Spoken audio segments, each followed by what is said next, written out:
Hey guys, Torrance Ford here, RE/MAX Premier. Just wanted to come back at you live with a few ways to discuss this crazy market and how to handle it. Let's face it, it's a national housing shortage. Inventory is limited, buyers are getting frustrated. Back in the day, we used to take a buyer out. Back in the day, it would be around 2004. We used to take a buyer out and show them 30 to 40 homes. Now, if you show a buyer 30 to 40 homes, the first 15 homes that they've looked at jokingly are gone. They're under contract. So now what you're finding is it may take a buyer a little bit longer to find the house that they're looking for, but when they find the one that they love, it typically has multiple offers on it. The good ones go fast, as my mother would always say.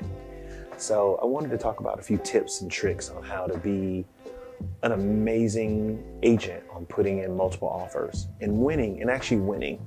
So recent experience I had last week was on a house in the Ackworth area. We found the house a day before the agent had called for highest and best. It was on the market, it was on Zillow for 2 days. And the agent had in the private remarks that they were taking highest and best by 6 p.m. that day. They were having an open house between 1 and 4 p.m. So at 10 a.m. that morning, I told my client I'm gonna be out of pocket with my kids for baseball, but I'd love for you to go by. This is your home. I sent the buyer to the open house just to take a look, and she loved it. She said there were tons of cars. She got there 15 minutes early and arrived before 1 o'clock, and it made her nervous. But while she was there, she went back to her car and called me, and we put together a great strategy. And here are a few strategies that I want to go over with you. So a couple of strategies that I think that every agent must use in multiple offer situation is an escalation clause. An escalation clause is basically, it means you're willing to go over asking price up to a certain threshold. It's like how there's a floor and a ceiling usually in certain scenarios. Well, if the house is listed at $200,000, then it says that your offer is $201,000, but you're willing to go up to $210,000 if and only if there's a higher net offer. And usually we will require in that contract that the seller provide us proof of the special stipulations page, signature page, as well as the first page of that contract. The second thing we'll do, or to win multiple offer scenarios, would be to really do a smaller window of time on the financing contingency. Nowadays, lenders are being really proactive, and they are really, they have the ability to capture tax returns, pay stubs, and everything that the client has up front. And certain lenders will even put the buyer through underwriting. So you as the agent can write offers with financing contingencies of 12 days to 15 days. I know in the Atlanta market, there are 2 lenders out in the industry. I know Silverton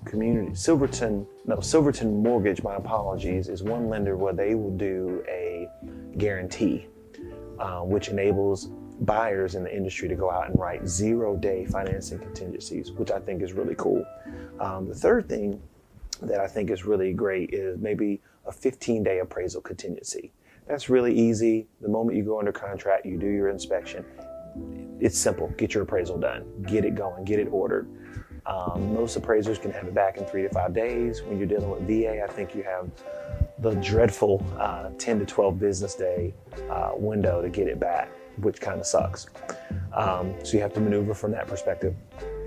Another tip would be maybe a 3 or 4 day due diligence period to kind of conduct your inspection and have all the other items looked at. So this is where in former videos I've talked about having vendors readily available to help you so that you can get your home inspector or contractor in to look at that property during that window of time. Here's a big tip in working with investors. The investor market is really hot in Atlanta, so you've got to kind of get a little creative. I've had scenarios where we've made cash offers and the earnest money will be the entire purchase price. There was a home indicator at one point listed for $150,000 in an area where homes were selling for $500,000. Well, guess what? We made a $150,000 cash offer. Our earnest money was $150,000. We clearly won the offer. The bank salivated at that. They were salivating at the idea of us losing $150,000. We closed in 7 days. We won. I think they had about 14 offers on that home. Last but not least, I think if you're not working with a cash investor, just have solid earnest money.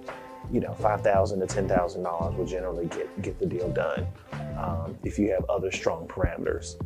And beyond that, one really cool tip that I kind of have discussed with agents that are being used, because it's a national housing shortage, generally there are homes that are on the market and the seller doesn't know where the heck they're going.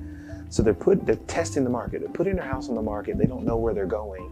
So in your offer, you could do a temporary occupancy where you're allowing the seller to stay in that home. Now, if you really want to sweeten the pot, you can let them stay in the house free of charge.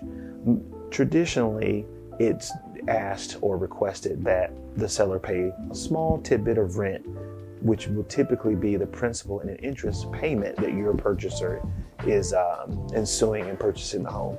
So didn't want to be too long-winded today, but I wanted to give you tips and tricks on how to win with this crazy multiple offer scenario.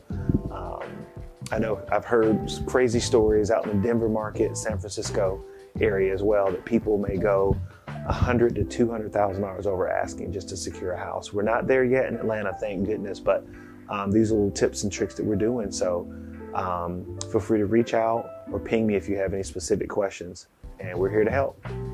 Take care.